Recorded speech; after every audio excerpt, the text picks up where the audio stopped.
Right. So the first study in some part was published, not all this data, but some of them. And this first one was checking connection between developmental language disorder and uninhibited reflexes in children. So what is DLD? It's a situation when children has language skills not good enough for no clear reason, with no develop, the language is non-typical, but there is no reasons like hearing loss or some neurological problems, or there is no autism spectrum disorder. Such significant language difficulties are not accompanied by any serious cognitive problems. It is estimated that approximately 7% of the population will experience DLD, leading to long-term consequences for child development. Long-term connected with social problems as well. So in this first study, I had 174 participants. The most of them was boys, because DLD is more common in boys than in girls. The mean age was 7. And there was two main groups, typically development, children with typically development, and children with DLD. And the publication is about these two groups, but there is a second part of this study with two subgroups, children with DLD severe and children with DLD moderate. The language was checking by a non-word repetition test. It's a test which check phonological processing, and it is considered a sensitive DLD marker. Children with DLD perform less well compared to typically developing peers, as well as to a group of typically developing younger children with comparable language skills. So this is very interesting, this kind of tests. The non-word repetition test check interaction between phonological representation, the auditory system, articulation, vocabulary, and literacy. This is because non-word repetition tests are strings of phonemes that are not identical to any word in a given language, but resemble them structurally. The more the examined person knows about the typical word structure in a given language, the easier it is for them to repeat artificially created words. The current study used Polish non-word repetition test, in which the child was presented with 27 non-words for repetition.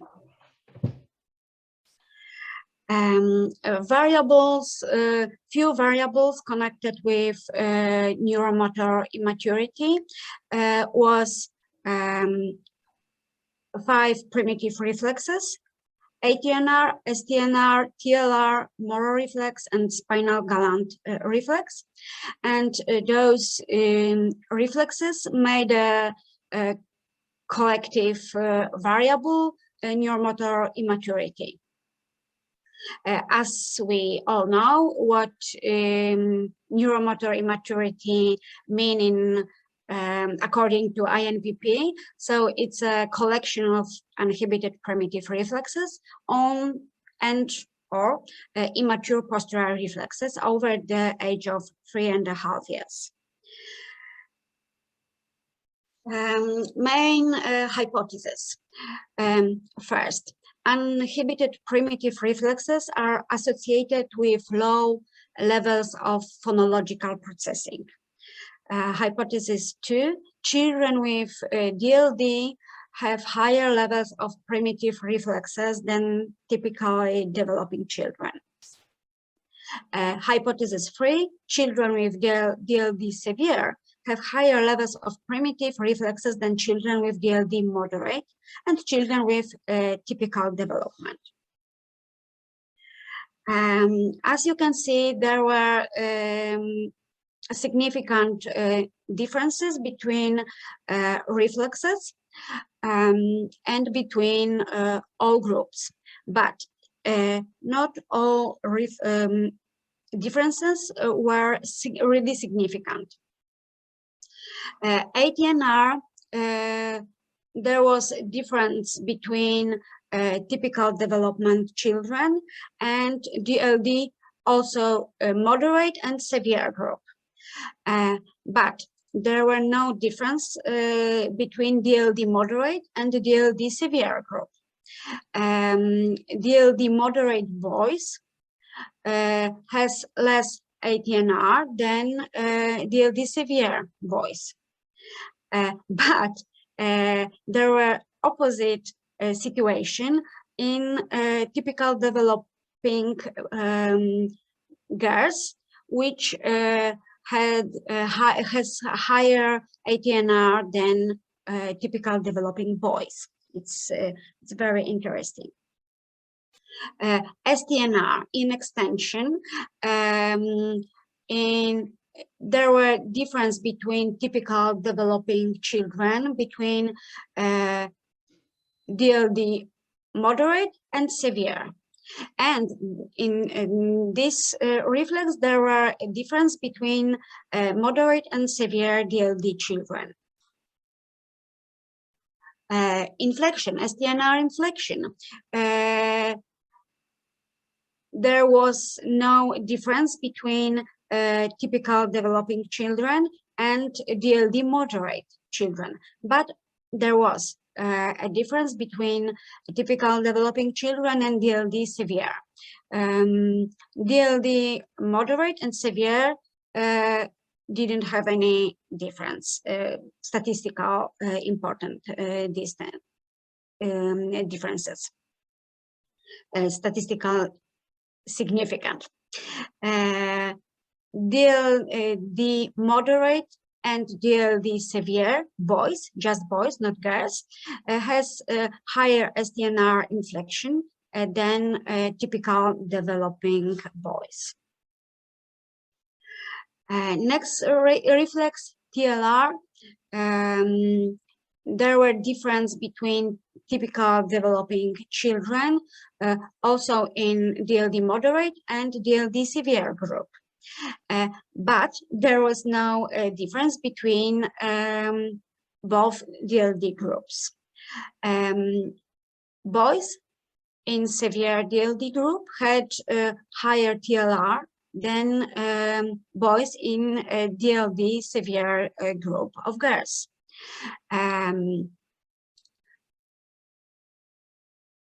But there was no difference between typical developing girls and DLD girls, but there was differences between groups of boys, both groups. Motor reflex, little bit less differences. Typical developing children had less motor scores than DLD moderate and severe. And there was no difference between both DLD groups. And the last reflex in this research was spinal galant reflex. And in this case, the differences was the smaller because there were no difference between typical developing children and DLD moderate group. But there was a difference between typical developing children and DLD severe group. When I checked the whole group of reflexes, there were difference between typical developing children and both groups of DLD, severe and moderate, but there wasn't a difference between DLD groups.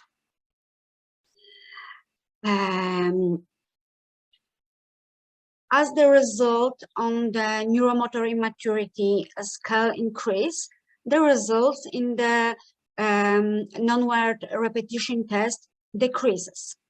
A lower level of phonological skills is associated with a higher degree of uninhibited primitive reflexes.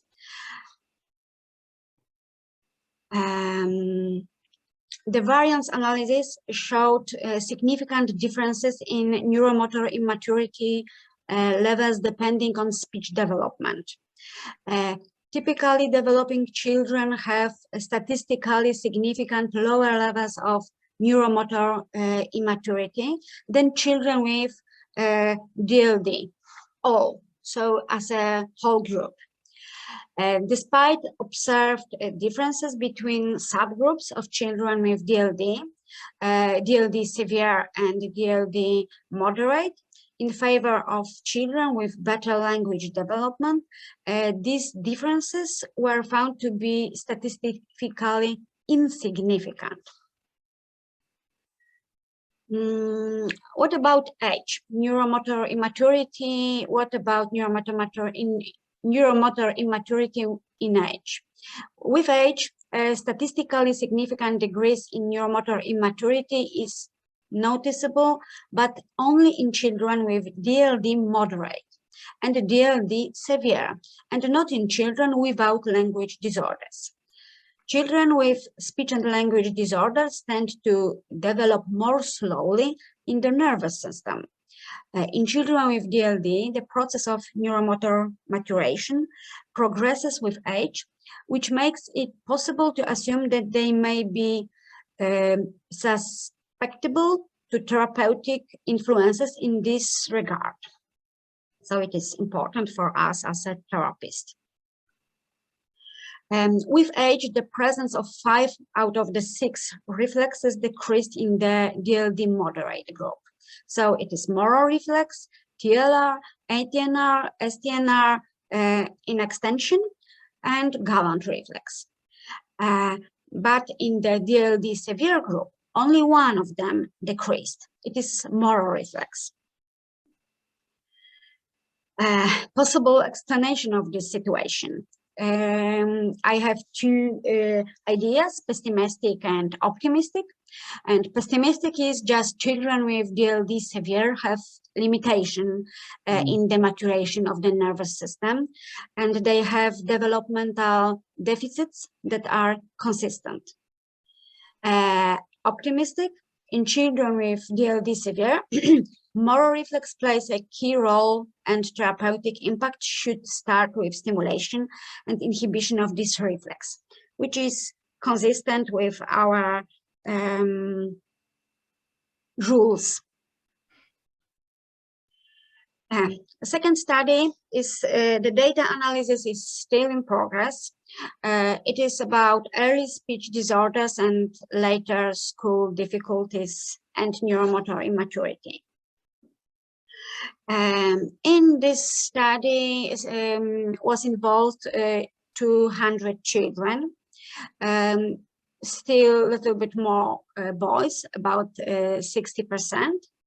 Mean age was about 9.5. And children was assessed as part of homework during the INPP one-year course. In Poland, each INPP student must complete the full INPP assessment for 6 children. So data was collected during few years. There is 244 variables.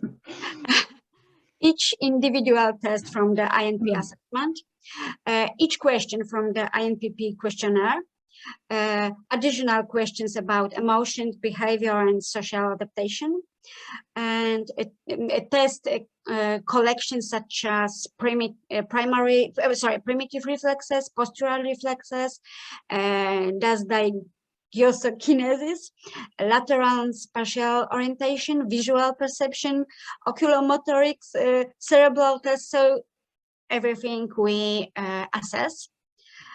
So now you can understand why on-earth data analysis is still in progress.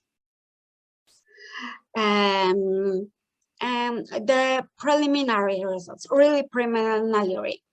Most variables have higher statistically significant scores in children with early speech impairment than in children without speech impairment.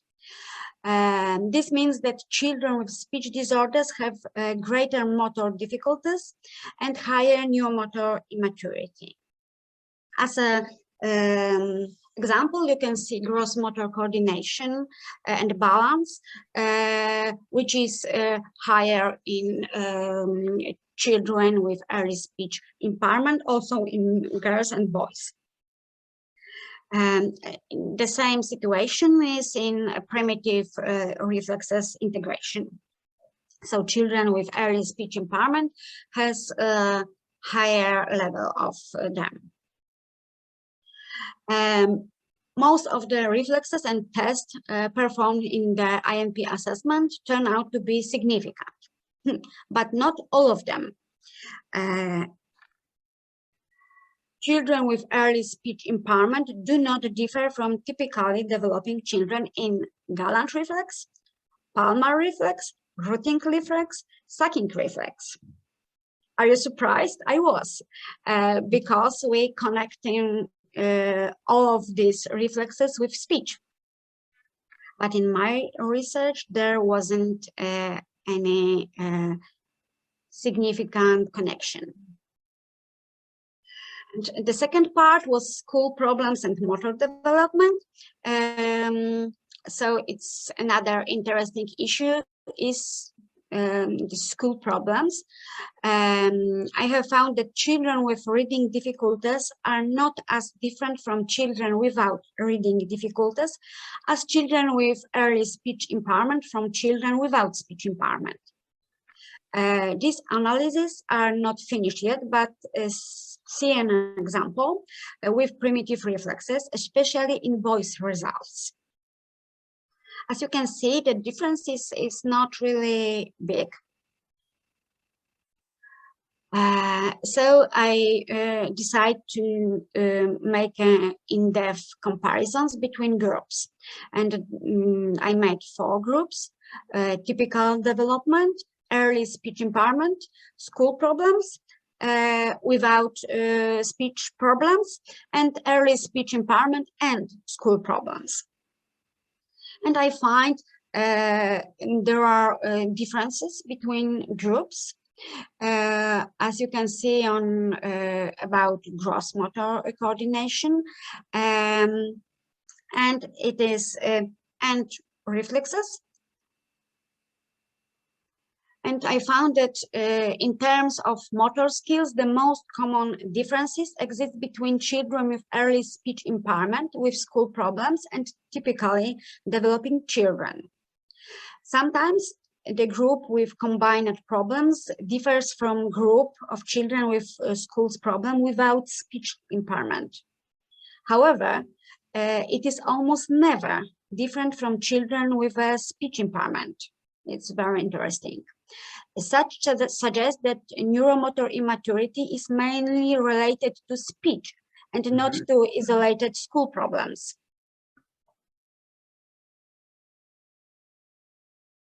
And the study 3, of course, data analysis is still in progress because it is based on the same data as the previous research. I check the motor reflex and problems which we in INPP link with motor. So as we know, we link with motor many emotional and behavioral difficulties. And some turn out to be true. Fear. There was a huge difference in fear. Children with fear had higher level of motor reflex than children without fear. Irritability, the same, but less difference in boys than in girls. Tendency to frustration. Also, there was a difference between children with more and without, and with less, maybe not without, with less scores of moral. Overactivity. But some assumptions about the link with motor reflex were not confirmed in this study. So there were no differences between aggression, depressed mood, shyness, emotional immaturity, tendency to withdraw and avoid social contact, difficulty making friends, poor self-esteem, hyperactivity, frequent ear, nose, throat, bronchial and sinus infections. And what is very surprising, there was no difference in motion sickness. But there are so many variables in the study, it is possible that some trends will reverse when these variables are taken into account. So I will keep you informed about this at future meetings. Thank you for your attention.